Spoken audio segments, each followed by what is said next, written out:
Eu gostaria de começar com a dona Ondalva, querendo saber um pouco mais sobre essa história do Instituto Auá, do empreendedorismo socioambiental e o papel que isso representou ao longo da história e representa nos dias de hoje.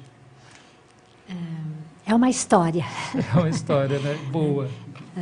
O Instituto é um ser em processo também de construção, né? Uma co-construção coletiva ao longo do tempo e das vivências. Então, como nós já conversamos um pouco hoje a respeito, né?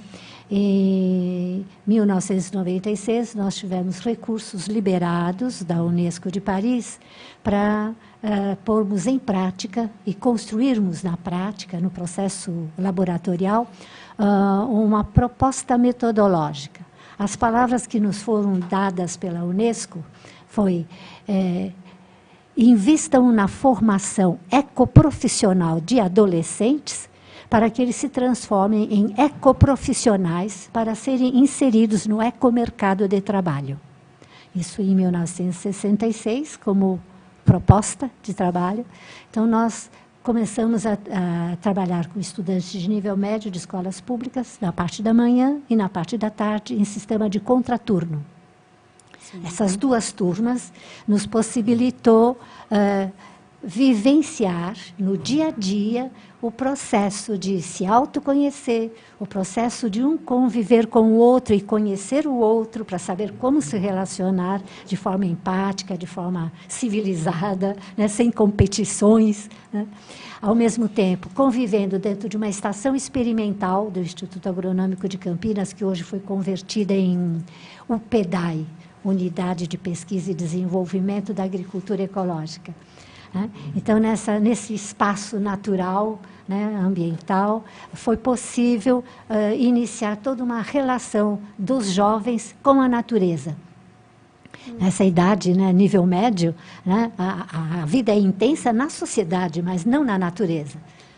E depois, ao trabalhar com a natureza, conviver com a natureza, tentar, descobrindo suas vocações, poderem se orientar, se auto-orientar no processo formador do seu perfil profissional vocacional, que a gente chamou isso, então, de um profissional, de um ecoprofissional.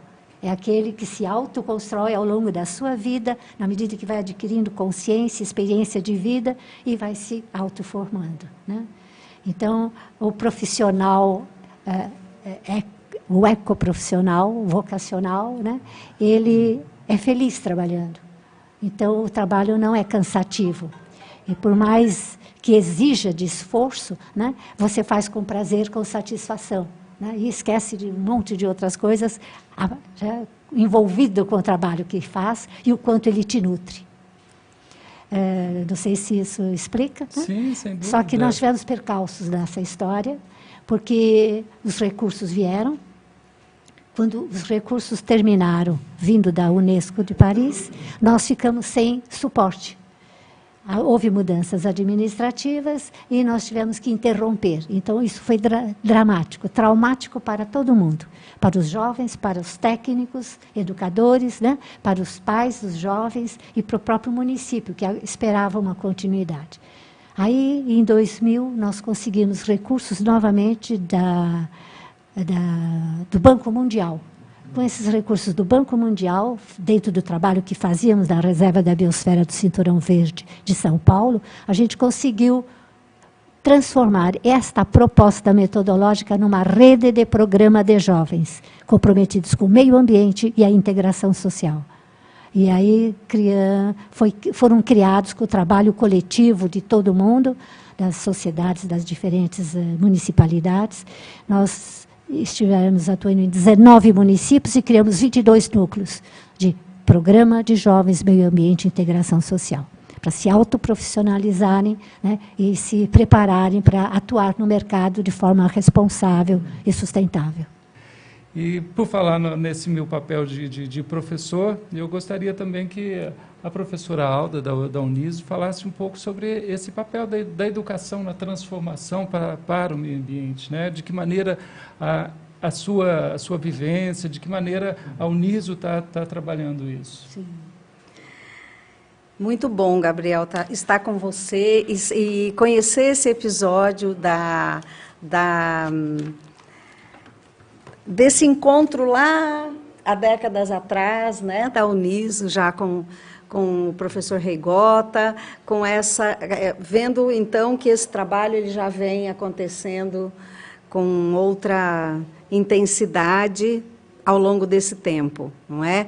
Então, a nossa atuação na Uniso, na Universidade de Sorocaba, ela se concentra no programa de pós-graduação em educação, em que eu trabalho na linha de cotidiano escolar, juntamente com o professor Marcos Reigota e outros colegas, e nesse grupo eu coordeno um grupo de estudos e pesquisa que compõe atividades na universidade, mas que, através da criação de um coletivo, que se chama Coletivo Ritmos de Pensamento, produzimos ações na cidade.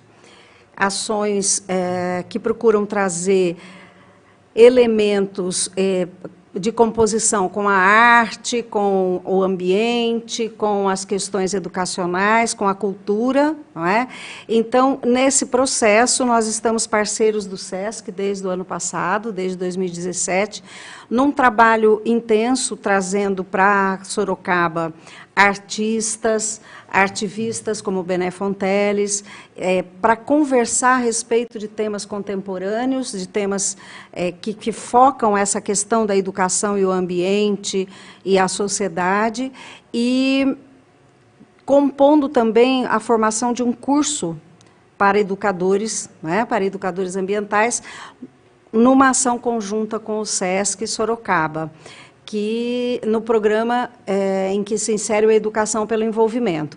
Então, a nossa participação, ela se dá muito pelas questões do contato com a cidade, com as comunidades diferentes, num desejo de proliferar ações que não se concentram numa perspectiva teórica, apenas na universidade, mas que fazem composição com as diferentes comunidades, não é? Então, a nossa proposta, o nosso desejo de transformação educacional, como a Undalva traz, essa formação de jovens, é essa formação ativa da comunidade como um todo, né? De trazer possibilidades de encontrar com educadores, gestores, pessoas da comunidade em geral que se interessem por um outro jeito de estar no mundo e que isso seja um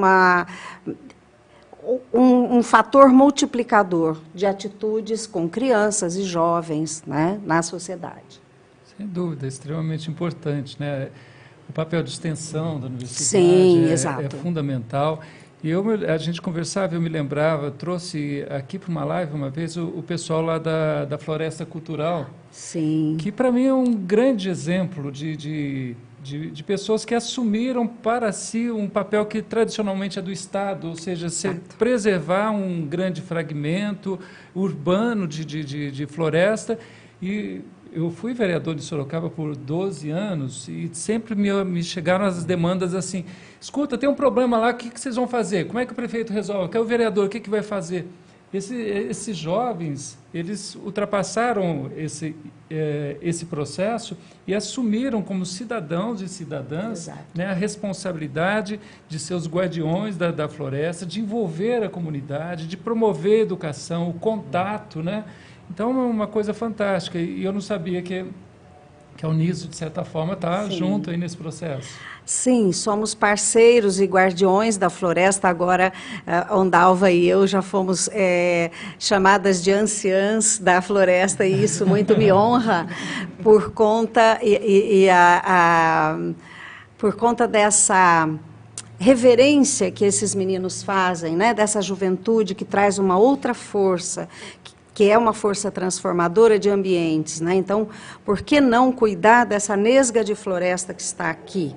Por que não atuar na cidade, né? Exercer mesmo uma cidadania ativa, né? E nos envolver nesse sonho, que para eles começa como um sonho, por que por que esse ambiente se degrada? Né? Por que degradamos este ambiente? Então, por que não cuidar deste lugar, que é a nossa casa, porque estamos no entorno, e esse sonho, ele não está sozinho, na medida em que encontra ressonância em trabalhos muito importantes, tanto de profissionais, ecologistas, como de artivistas, como o Bené Fonteles, que, ao encontrar com os meninos, ao encontrar com a dona Regina, do Quilombo Cafundó, percebe nesta cidade, nesta região, uma força de transformação, uma forma de trabalhar com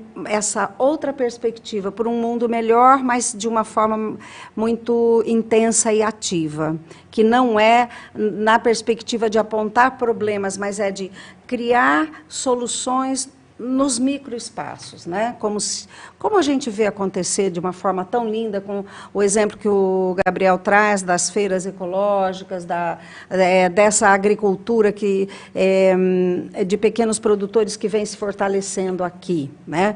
Então, também são gestos na educação que nos convencem, nos apontam, mais do que convencem, nos apontam para uma direção de um mundo por vir que seja, de fato, construtivo e não detonador do que está aí, como é o que a gente vive hoje. Eu gostaria só estou me lembrando, falando com vocês, lembrando de uma música muito recente que o Bené Fonteles me mandou, um trechinho, uma música inspirada, uma música de autoria dele, inspirada num fato, ou numa descoberta de um biólogo que percebe na cidade de São Paulo uma intensidade de florescimento das árvores por conta do estresse que elas sofrem, sim, sim. Não é? Então, o Bené compõe um trecho de música que diz: está estressado, dê flor. Né? Então, esse gesto que esses meninos fazem é um gesto de florescimento. Não é? Então, se a floresta estressa pela proximidade com a cidade, vamos florescê-la para que ela nos produza não só beleza, mas intensidade de vida. Né? Então, é nesse sentido. Que legal, é muito bonito mesmo. Eu sou um apaixonado por árvores e tenho visto, de fato, esse estresse acontecer. E sim. Gosto muito de ipês. De repente, a gente sim. vê... Os ipês têm um determinado ciclo, né? O roxo vem primeiro, depois vem o amarelo, o branco, o rosa... E muitas vezes a gente vê, nossa, o roxo de novo florescendo, olha o branco pela terceira vez, sim, né? Sim. Fruto do estresse. E muito, muito interessante essa vertente poética, né? Do entender como isso acontece. E com as árvores e passar para a gente, né? Este exemplo. Eu queria, antes de passar para a Melissa, eu queria que a Melissa falasse um pouco também dessa coisa positiva, que é a reação da sociedade, por exemplo, essa agricultura tradicional que a gente tem, a agricultura pautada muito no uso do veneno, do agrotóxico, e de que maneira a gente pode perceber não só a ação do Instituto Uauá nessa questão, mas também de que maneira os agricultores, de uma certa forma, estão se organizando, porque é um processo difícil, a certificação é difícil, você mudar os hábitos, você buscar tecnologias naturais para poder combater pragas, é todo um processo complicado. A gente entende, mas eu acho que é uma saída.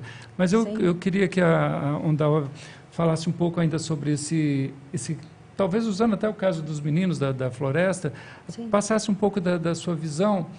Porque, às vezes, eu acho muito estranho, tem gente que fala, não, a saída para o problema planetário que a gente passa, essa crise ecológica, é a economia verde, isso resolve tudo, né? Como se tivesse uma porta de saída, uma receita e pronto, é só isso que resolve o problema. Não são as relações humanas, as relações dos seres humanos com o planeta, mudar tudo isso, né? Então, eu queria um pouco a sua opinião sobre essa história. Nossa, é uma história. Sem dúvida. É uma longa história.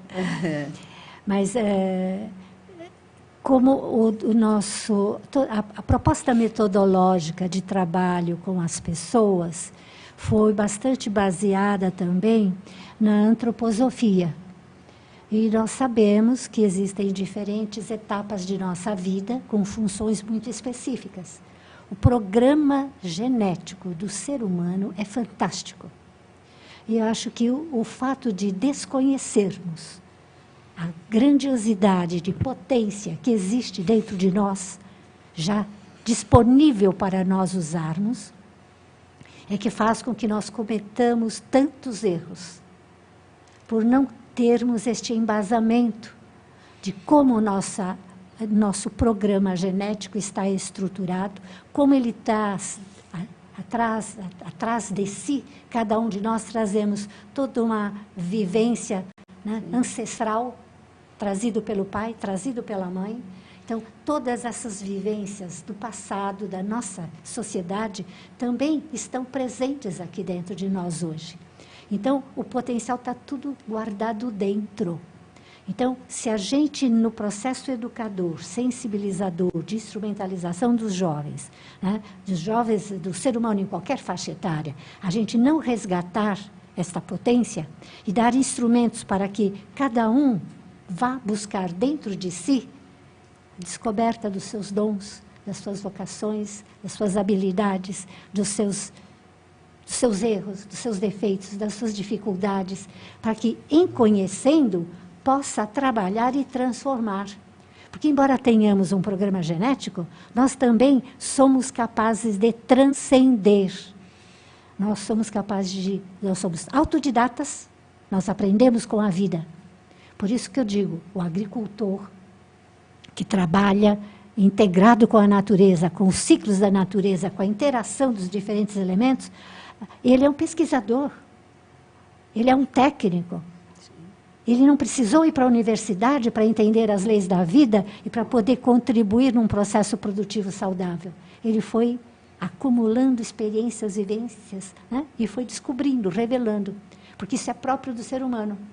Então, além de autocriadores, a gente se autotransforma, porque a gente é capaz de tomar consciência. Então, quando a gente percebe que esta é a base do nosso processo educacional, nas diferentes faixas etárias, a gente vai, com o conhecimento das leis da natureza, com o conhecimento da singularidade de cada ser humano, e sabendo que o que faz a vida acontecer é um processo de troca, de interação, de ação coletiva, junta, partilhada. Tudo que existe hoje foi construído pelo ser humano. Arte, cultura, ciência, filosofia, tradições religiosas, tudo, tudo. Então, se nós não estamos satisfeitos com a estrutura e a dinâmica que temos hoje, porque ela deixou de fazer ciclagem e de dar continuidade à vida, ela está comprometendo a continuidade da espécie humana, nós temos que mudar. Tudo que estiver inadequado, cabe a nós, que estamos vivendo hoje, né, nos organizarmos, planejarmos juntos e transformarmos. A gente pode reconstruir, sempre a gente pode reconstruir. Então, é uma síntesezinha. Sim. Depois, ao longo da história, a gente pode ampliar. Aliás, com essa sua fala, você lembrou, Undalva, eu gosto muito da história de observação de aves, de fotografar aves. Isso também me leva para o meio do mato, né? Não sei o que me agrada mais. Se isso me levar para o meio do mato, ou no meio do mato perceber e fotografar essas aves. Mas tem muita gente que fala nesse meio, né, que muitas vezes você pega a pessoa que está lá no campo, ela entende muito mais de aves e seus hábitos do que o ornitólogo que estuda isso na universidade. E eu já vi muito isso. O guia matuto, muitas vezes, ele fala assim, olha, está mexendo ali. Eu acho que quem está ali é fulano de tal ave. Porque ele sabe do hábito dela, se ela fica no extrato inferior, no extrato médio, superior, o jeito dela pular de galho em galho. Então, às vezes, sem ver a ave, ele já sabe qual que é. Então, essa vivência é fantástica. Desculpa se eu interrompo. Né? Claro, fica à vontade. Eu acho que nós vamos ter grandes transformações na medida em que os técnicos, os profissionais, os pesquisadores perceberem que conviver com a população que vive a prática do que eles estudam, exato, é que realmente vai dar elementos de mudança, de transformação e de compreensão da essência das coisas. Então, a interação, a complementaridade que existe entre os diferentes profissionais é um grande caminho estratégico de mudança. A hora que nós conseguirmos juntar populações do campo, da cidade, das periferias, para interagirem e buscar soluções, nós vamos ter saltos de qualidade. Na hora em que juntarmos profissionais de níveis superiores, de níveis hierárquicos, com a população que faz aquilo que eles estão estudando, nós vamos poder ter saltos muito grandes. Tá? Então, hoje nós temos um programa de agroecologia, né? Nós temos uma legislação para a agroecologia, mas o saber específico, assim, muito pontual, está no campo das universidades. E o problema de resolver os problemas na prática está no campo. Então, agricultores dialogando com os pesquisadores, os cientistas e os extensionistas, isto pode resolver um monte de problemas que estão todos impactados hoje. Parados, paralisados, porque não se dialogam, não trabalham junto, não constroem as regras novas necessárias, né, e os instrumentais metodológicos a serem aplicados. Eu, de certa forma, já vivi um pouco um exemplo bem prosaico, né? Logo que comprei um pequeno espaço de terra, sobretudo para plantar, para conviver com a mata bem do lado, uma mata densa e tal, às vezes tentando produzir de acordo com aquilo que eu... Embora a minha origem seja mineiro, que sou de uma cidadezinha pequena, né, tenho uma relação com a terra, nunca produzi nada que não fosse um pé de couve no quintal, que é uma coisa que mineiro sempre faz, né? Mas, para além disso, tentando produzir algumas coisas e uma pessoa que vivia lá, vive da terra há muito tempo, veio do Paraná, fala assim, seu Gabriel, isso não vai dar certo. Fala, não, mas eu vi no livro, não sei o que, não, isso não vai dar certo. Ah, tá bom, de que maneira que é então?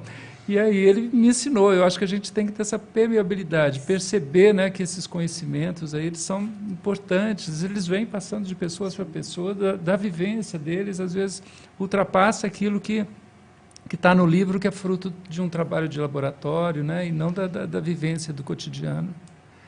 Melissa, eu queria que você falasse um pouco, eu agora há pouco gravei para a minha coluna no sábado, esse tema espinhoso, que é o tal do pacote do veneno que está no Congresso, e nessa gravação falei um pouco do que isso representa de ameaças para o meio ambiente, para a saúde dos seres humanos de uma forma geral.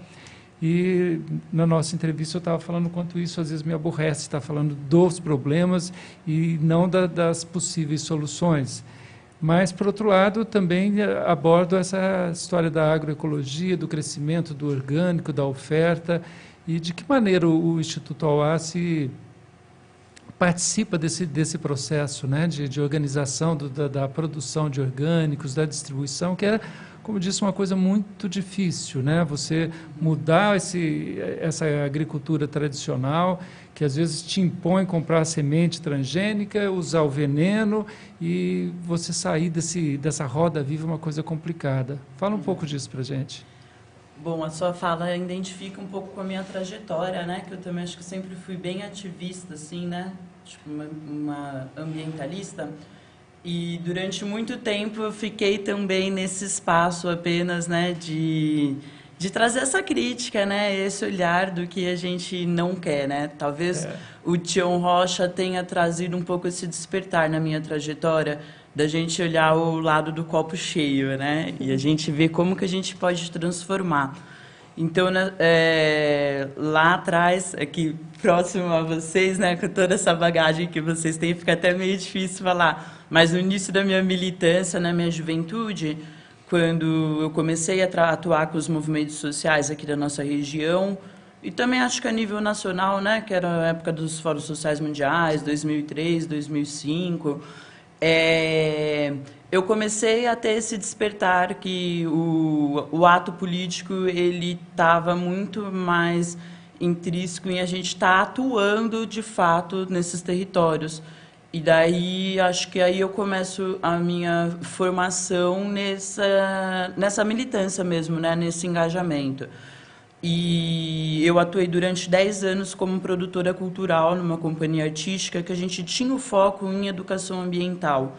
Então, a educação popular sempre teve permeado as nossas ações, mas às vezes muito mais nessa faseção, né? Nas oficinas, em capacitação com o educador, em atividades em espaços verdes de prefeituras aqui da região. Mas teve um momento que eu fiz a capacitação do Gaia Education, e daí eu reformulei a minha vida. E eu tive a oportunidade de conhecer a Ondalva Serrano e o Instituto Auá bem nesse processo.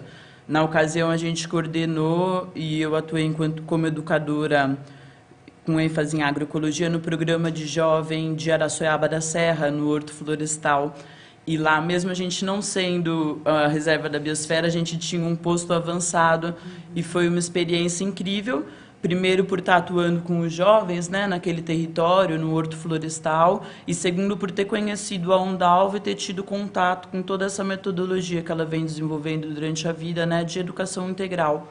E daí eu comecei a olhar para mim e ver que todo esse trabalho artístico, né, das produções teatrais, de CDs, de música, ele contribuía, mas que faltava alguma questão na minha essência, assim, sabe, para brilhar essa luz. E daí eu retomei essa trajetória de me aproximar com os movimentos sociais aqui da região, com os assentamentos da reforma agrária, com os quilombos, né, daí não só daqui, mas do Vale do Ribeira, de Ubatuba, da região também ali do litorânea. E junto a essa formação com a Ondalva, a gente teve, acho que a primeira ação efetiva em parceria com o SESC Sorocaba, que foi o curso de Agricultura Biodinâmica, que na época foi promovido pela Associação Waldorf de Sorocaba, que eu estava atuando como cozinheira, e a gente tinha esse sonho de conseguir fortalecer esse grupo de consumo responsável aqui na nossa região, porque não tinha acesso ao orgânico. Eu, enquanto cozinheira de uma associação, não conseguia fornecer uma alimentação 100% orgânica. E daí a gente começou a fomentar o CSA, surgiu a Comunidade que Sustenta a Agricultura, aqui em Sorocaba, e outros grupos, né, que atuam, o Instituto Terra Viva, o Amaranto Orgânicos, em parceria com o APT Capuã, que é o Núcleo de Agroecologia da Universidade Federal de São Carlos, aqui de Sorocaba. E daí todas essas parcerias, né, sempre com o SESC presente, ou facilitando uma roda de conversa, ou promovendo uma feira agroecológica para esses agricultores, né, esses campesinos, terem espaço aqui na cidade de diálogo, de troca. A expressão, né, empreendedorismo socioambiental, ela une duas coisas que não estão no socioambiental, né, pelo menos duas, tem mais, né? Primeiro é o humano. Então, às vezes, nós esquecemos que o nosso programa genético é humano. Então, é um potencial fantástico, né?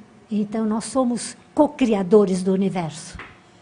Mas co-criadores com a liberdade criativa que temos, mas com a responsabilidade pela consequência do que fazemos. E muitas vezes, na nossa formação, na família, na escola, na sociedade, nós não somos orientados para assumir a nossa parcela de responsabilidade na nossa vida. Nem na nossa autoformação, nem o quanto alteramos a formação do outro. Porque a minha forma de falar com o outro, a minha forma de me relacionar com o outro, pode ajudar a construí-lo e pode ajudar a destruí-lo. A nossa relação no trabalho. Se o nosso trabalho é feito com base na nossa vocação, a gente se nutre no trabalho. O trabalho que a gente faz bem feito, faz com amorosidade. Então vai ser útil para quem recebe. Se eu vou trabalhar em algo que não é da minha vocação, eu não gosto, só estou trabalhando para ganhar dinheiro para poder sobreviver, para passar alguns minutos sonhando com o que eu gostaria de fazer, eu vou ser infeliz. O trabalho que eu vou fazer não vai ter a mesma qualidade. Sem dúvida. Então, esses pequenos detalhes, né, são muito importantes no nosso processo educador, no nosso processo formador, e a gente perceber que nós somos responsáveis sempre pelo que falamos, pelo que fazemos, pelo que pensamos e pelo impacto que a gente gera. Então, se nós começarmos a levar isto em conta, este leque de responsabilidades que temos, pelo direito que temos de criar coisas novas, de fazer coisas novas, eu acho que a gente vai dar um grande salto quântico, né? E vamos encontrar os caminhos realizadores, né? Sem destruir a natureza, sem traumatizar tanto o ser humano, principalmente o ser humano que nasce numa família que não está estruturada, que não tem suporte, que não concentrou riquezas ao longo da sua história de vida, né? E hoje nós temos famílias de rua, nós temos jovens de rua, nós temos avós de rua, né? Então, é um cenário triste e nós temos que acordar para a nossa parcela de responsabilidade social, ambiental, né? E, inclusive, eu diria, espiritual. Porque o ser humano tem espiritualidade. Ele se conecta com diferentes instâncias do nosso universo. A gente não se conecta só aqui na antroposfera. A gente é capaz de acessar a noosfera. E acessando a noosfera, a gente entende as leis da vida do universo. E a gente se torna co-construtor, conscientemente assumindo a nossa parcela de responsabilidade nessa outra dimensão também. Legal. Então, eu acho que é um caminho traçado para nós e vai depender da gente ter força para fazer. Tá certo, obrigado, Ondalva. É um prazer recebê-la aqui, um prazer escutá-la, né? Aprender com as suas palavras e, mais que isso, né? É um prazer também possibilitar que essas palavras cheguem a um universo maior de pessoas através, né, tanto da rádio quanto agora dessa live que a gente faz. Muito obrigado. Professora Alda. Tão bom ouvir você, Ondalva. E tão bom pensar como o que você pensa. É que estamos em sintonia. Exato. Sim, isso é muito bom. A intenção é boa.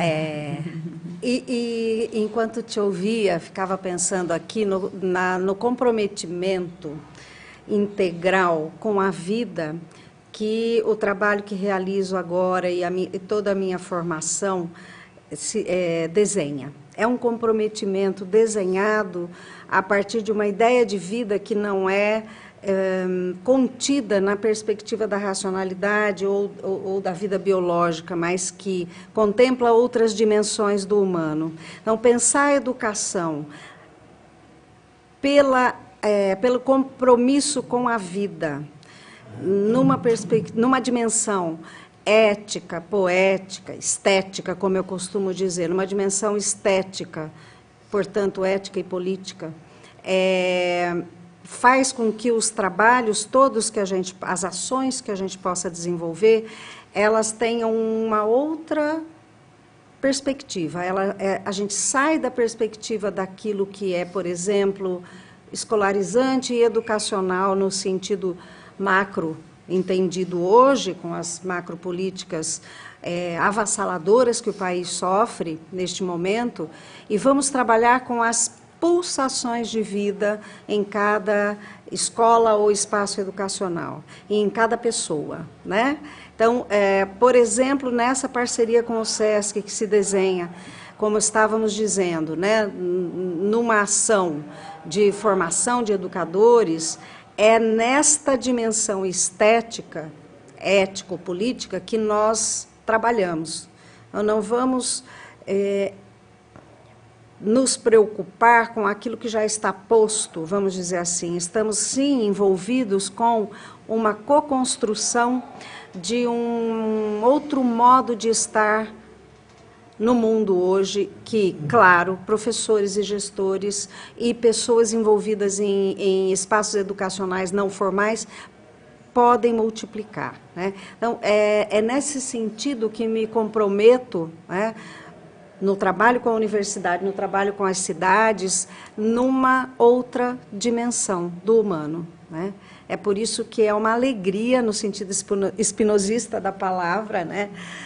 No sentido dos bons encontros, poder partilhar isso com vocês nesta cidade e com as pessoas que estamos conhecendo e ampliando essa rede, né? Eu quero muito agradecer a oportunidade de estar com vocês. Olha, de fato, quero fazer as minhas palavras. É uma alegria muito grande poder conhecer um pouco mais dessa linha de pensamento de vocês e, mais que isso, né, ser esse instrumento que possibilita partilhar com mais pessoas tudo isso que a gente conversou hoje, que eu acho de fundamental importância.